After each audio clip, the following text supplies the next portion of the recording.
board. Eunice, I've known Eunice for a while I was still starting my time in this industry, and I have the privilege of hosting this fireside chat today with her. So bear with us and just listen in. If you have any questions, of course, just throw them our way. Eunice, maybe we start by you introducing yourself.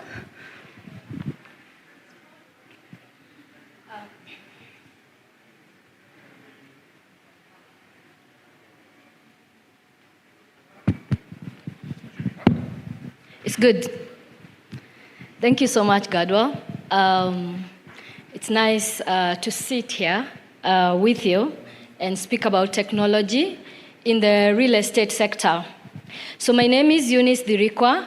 I am the managing director of a company called Talinda, East Africa.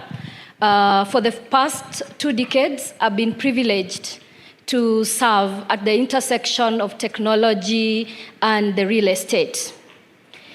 It's a very interesting intersection, and as Talinda East Africa, we help developers deliver projects that perform for the owners, for the tenants, for the occupants, and for the guests where hotels are concerned. So we're working in residential, premium residential, luxury residential projects, luxury hotels, and commercial developments. Thank you. Perfect. It's good to clap. I hope people are not sleeping. Yeah? Yeah. Oh my God, Kura. Okay.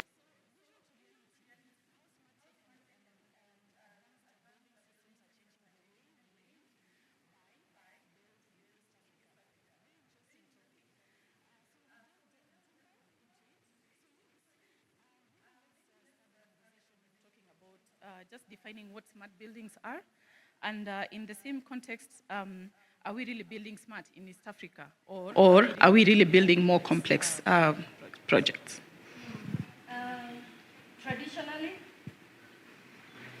Traditionally, we have defined smart buildings as buildings where things like lighting, entertainment, security, and related kind of technologies are all working together to give users a good experience and to operate more efficiently and to give comfort.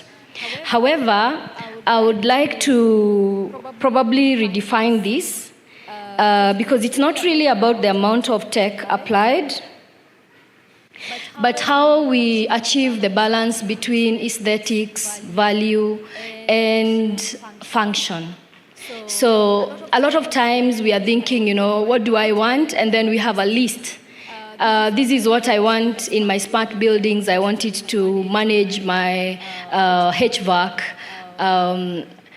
generators, and all those kind of things. But it's not really about that. It's about how do I clinch the balance between value, aesthetics, and function. So we found that in many cases, a lot of developers have gone for a smart building, but because they approach this from a technology perspective, the technology has really failed them. Sometimes maybe your consideration is, I want to be able to commercially make money out of my water and energy consumption in the building, and I deploy smart metering. And while I do that, I did not consider how actually commercially I'm going to bill or how commercially I'm going to gain out of these.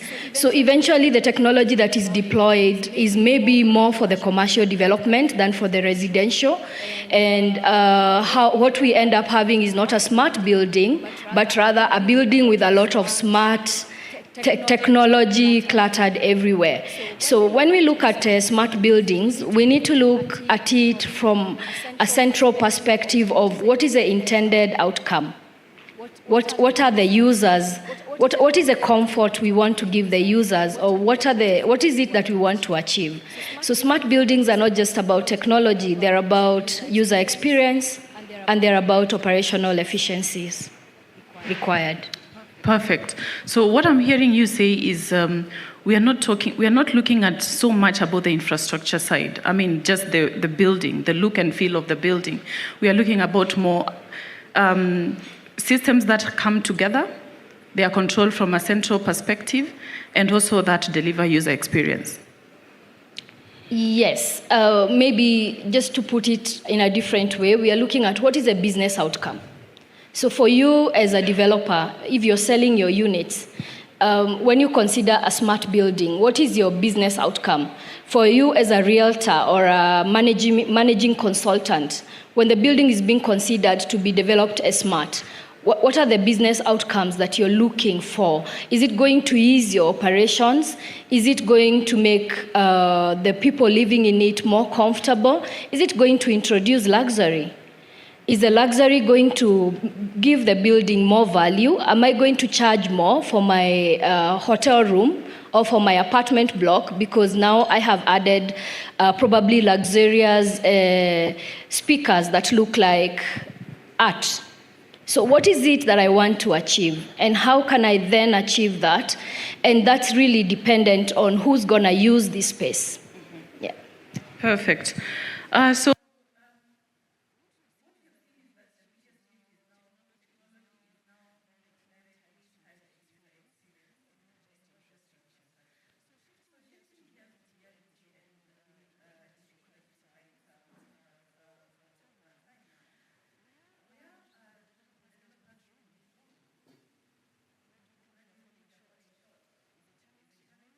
or is it the execution side? I wouldn't really put it from an execution perspective. I always say the consultant defines the project, not the contractors. And of course, most of the time, most of the time it's actually the customer and not necessarily, sorry, I have teenagers and I am yet to understand the language of clock it.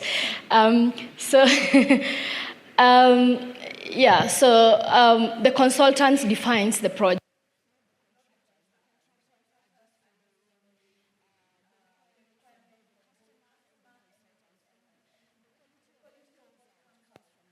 So from where a project's failing, in my perspective, a lot of times, is because, especially for technology projects, that is, the desired intended outcome is not known from the beginning. It's like okay, I want to have a smart home. In fact, I'm going to put it on the billboard for my sales that these are going to be smart homes. But nobody has actually defined what exactly is the outcome that we want of this. What is the intended outcome for the people who are going to live there? If you look at projects that have been very intentional, like Tattoo City or Tilisi, you will find in those places that everything has a why. You know, why are we then putting this?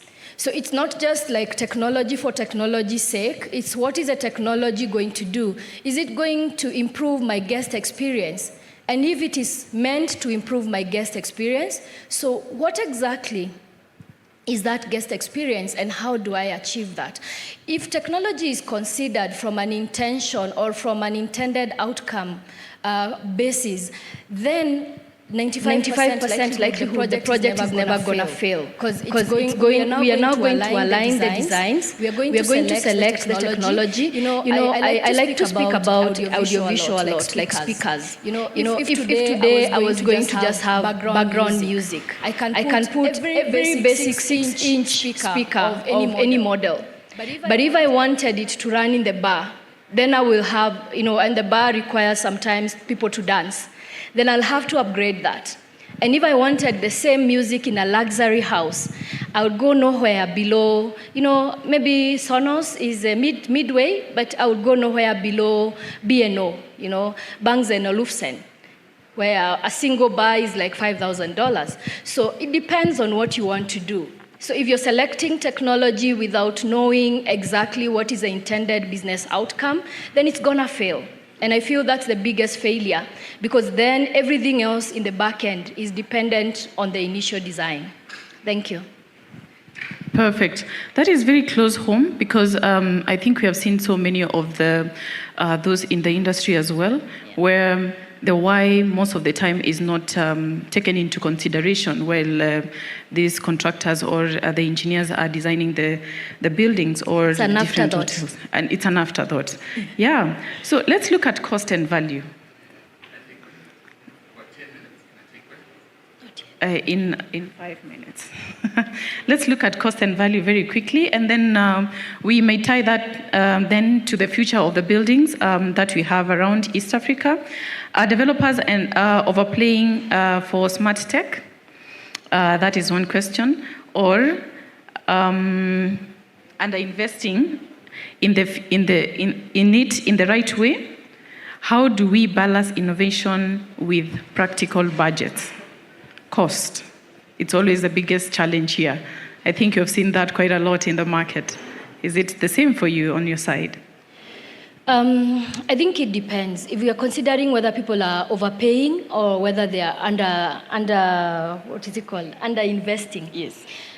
You might be overpaying because you're buying technology that is beyond, that has features that you don't need at all, or that have very little practical usage. True. For your case, especially, like I said before, for your intended business outcomes.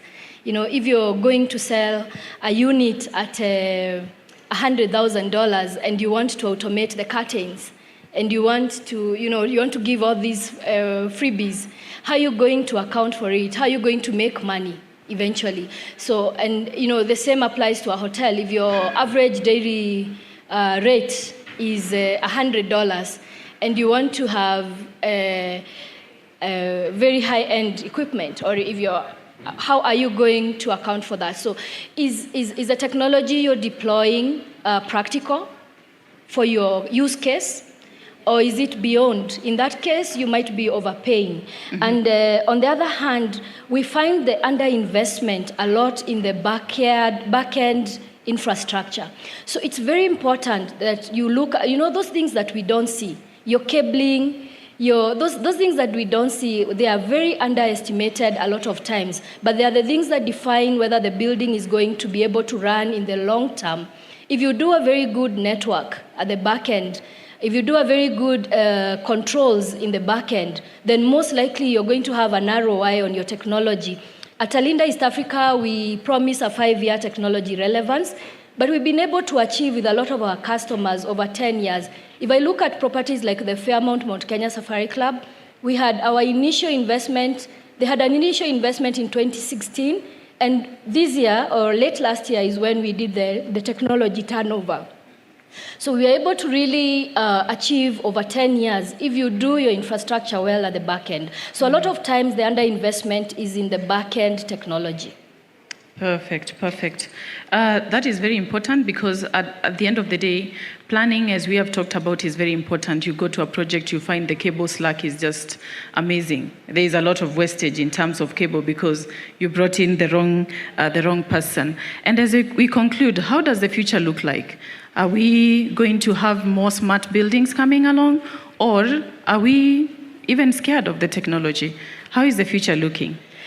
We can never be scared. When I started I'm a quantum physicist, by the way, and when I started my career in technology for real estate about 20 years ago, we were talking about convergence. Convergence was like these big things. Everything in technology was going to converge into one network.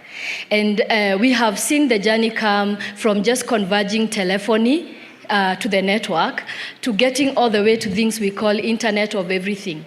So today, in some of our very smart systems that we're deploying, like in places, we have some apartments selling for like $1 million, and in those apartments, in our region, and in those apartments, it's actually an apartment block. And in those apartments, we are doing, even the coffee maker is part of the Internet of Everything. So from work, I can have a scenario that says I'm going home and I will find my coffee just ready, just when I arrive, just the way I like it.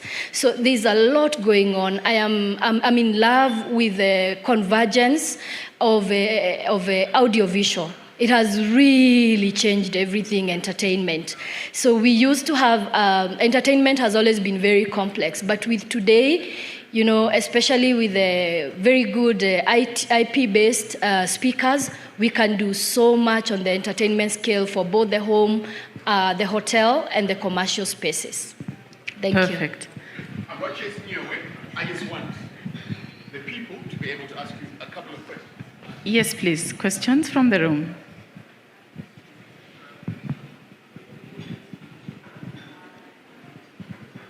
I think, Eunice, you have done a very good job of explaining Are we what too technology... technical? You have done a good job. We are usually accused of jargon. We have so much jargon in our industry. I know, right? So, but we are very simple, so we can have the conversations as we go. We're intimidated by you being a punting physicist. Any questions from the room? Then with that, thank you so much for listening to us. I hope you've learned something.